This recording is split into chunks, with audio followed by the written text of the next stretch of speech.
Okay, Lee Touchton again, former president of the NAACP here in Valdosta, Georgia. And this is the photograph that I was talking about earlier. All right, this is a photograph of Kendrick Johnson's body inside the mat that he was found in the old gymnasium at Lowndes High School. This photograph is taken of the mat after it has been pulled down. This is now a horizontal mat, and it looks like he would have been hidden from sight here because his feet are so far below the rim of the mat. That's not how he was found.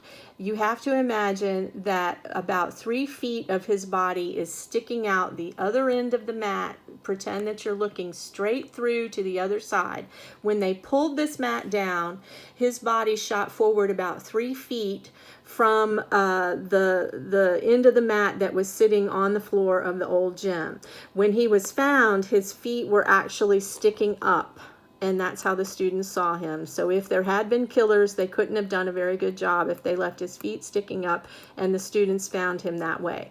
Lots of people look at these 2 shoes and they say, if he was looking for shoes and trying to reach for shoes, why are they positioned behind him in the mat? And people think that the killer put those shoes there to hide them, and that he couldn't possibly have been looking for shoes because here they were. All right, these are the shoes that he was wearing when he came into the gym. There were 2 pairs of shoes in the middle of this whole scenario. These are the shoes he was wearing. Students testified that there was a pair of black shoes that they shared and that they kept inside these mats. And he was possibly, most likely, looking for the black shoes to change into because his next class was weightlifting down in the field house, which was quite a ways away from the high school. So they were probably on his feet, and he kicked them off inside the mat, or kicked them off trying to get them to go up into the air or outside so that somebody might see him and come and rescue him.